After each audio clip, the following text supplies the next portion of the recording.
कहते हैं ना, चोर उचक्का चौधरी कुटनी भई प्रधान। जब देश का बागडोर एक ऐसे हाथ में चला जाता है जो सही निर्णय नहीं लेता है तो फिर उसका असर तो देखने को मिलता ही है। भारत ने खुफिया जानकारी दी थी श्रीलंका को, लेकिन श्रीलंका के राष्ट्रपति ने बात नहीं मानी। अब उसका भुगतान करना पड़ रहा है। उल्टा पूर्व राष्ट्रपति पर भारी जुर्माना लग गया है। जानेंगे क्या है मामला। तो वहीं दूसरी तरफ आर्मेनिया अजरबैजान की लड़ाई में अब भारत और इजराइल के हथियार आमने सामने आ गए हैं। क्या भारत को अब इजराइल से परमिशन लेना पड़ेगा? जानेंगे क्या है मामला। तो वहीं अजरबैजान ने कह दिया है कि अब हम भारत को दोस्त नहीं मानते हैं। जियोपॉलिटिक्स में बहुत कुछ बदल रहा है। आइए जानते हैं इन खबरों को विस्तार से। 21 अप्रैल 2019 श्रीलंका का वो काला इतिहास, जिस काले इतिहास ने श्रीलंका को डुबा कर रख दिया। श्रीलंका पर्यटन के मामले में दुनिया का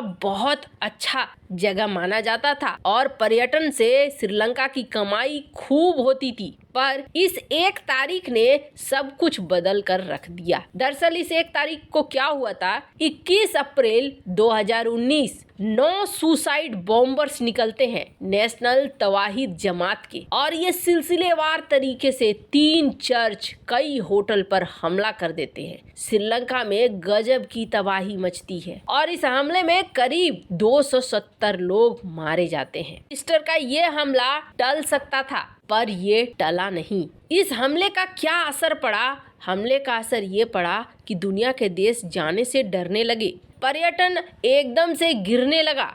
इस्लामी चरमपंथियों द्वारा किया गया ये हमला और भी बड़ा असर दिखाने लगा। श्रीलंका की आबादी के लगभग 10% मुसलमान अलग थलग हो गए। इस वक्त जो श्रीलंका को बदहाल देख रहे हैं ना, उस बदहाली का एक जिम्मेदार ये ईस्टर हमला भी है। पर्यटन जिस तरीके से गिरा, पैसा आना भी बंद हो गया। पैसा आना बंद हुआ, चाइना के गोद में श्रीलंका जाता चला गया, कर्ज लेता चला गया, और ये सब कुछ टाला जा सकता था अगर श्रीलंका ने बात मानी होती भारत की। तो भारत ने पहले ही ये खबर दे दिया था कि श्रीलंका में इस तरीके के हमले होने वाले हैं, और उस समय जो राष्ट्रपति थे मैत्रीपाल सिरिसेना, इनको ये खबर पहुंचाई जा चुकी थी भारतीय एजेंसियों द्वारा कि आपके यहाँ इस तरीके के हमले होने वाले हैं, एक्टिव होइए। लेकिन सरकार उस समय एक्टिव नहीं हुई, इन्होंने लापरवाही दिखाई, और इस लापरवाही का नतीजा ये हुआ कि श्रीलंका में लगातार हमले हुए और आज श्रीलंका इस स्थिति में पहुंच गया। अब इस चीज को लेकर श्रीलंका की सुप्रीम कोर्ट ने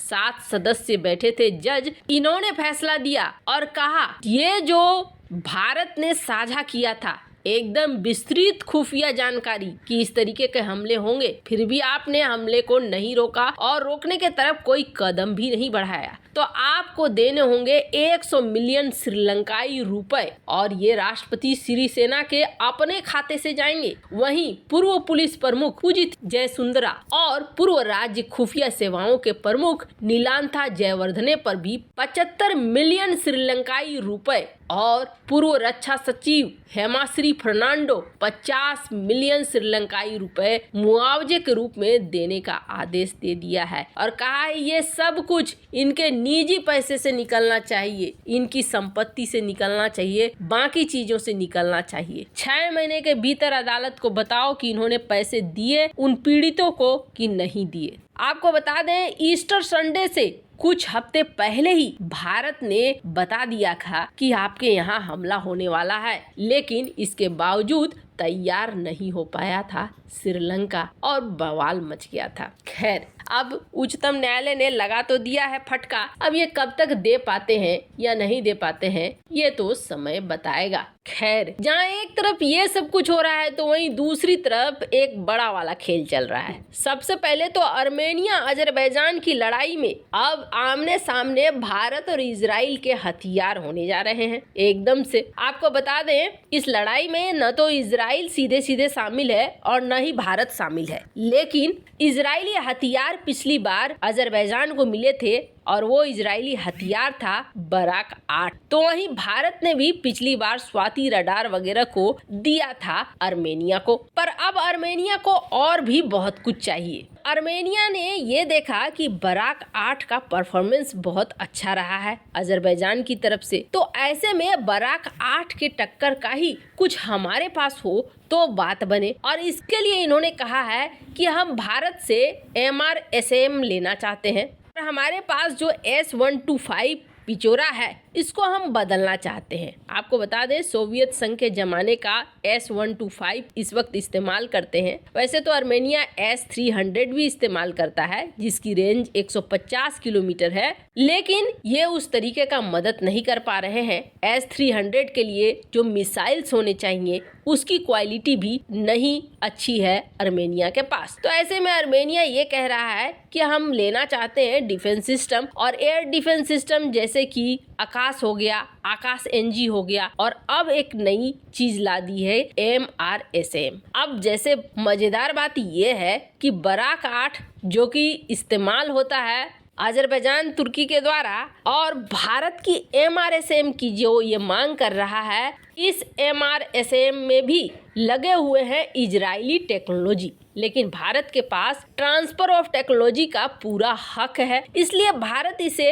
बेच सकता है। MRSAM जो medium range surface to air missile है, इसे माना जाता है करीब करीब बराक 8 के आसपास। भारत की कल्याणी राफेल एडवांस सिस्टम और इजराइल का राफेल ये दोनों मिलकर इसे बना रहे हैं। ट्रांसफर ऑफ टेक्नोलॉजी का हक है भारत के पास, तो ऐसे में भारत इन मिसाइलों को बेच सकता है, लेकिन फिर भी इजराइल को कॉन्फिडेंस में लेना होगा भारत को कि हम MRSAM बेच रहे हैं। वैसे तो बराक 8 ERSAM है, जबकि इसकी दूरी 70 किलोमीटर की है और बराक 8 की 150 किलोमीटर, लेकिन आर्मेनिया बहुत ज्यादा दिखला रहा है दिलचस्पी कि वो इसे ही खरीदेगा। पर इन सब के बीच में अजरबैजान के राष्ट्रपति ने ये कह दिया है कि भारत अब लगातार हथियारों की सप्लाई कर रहा है। पहले भी भारत ने स्वाति रडार दिए, पिनाका दिया मल्टी बैरल रॉकेट लॉन्चर, और इसके बाद कई तरीके के गन दे रहा है, सुखोई को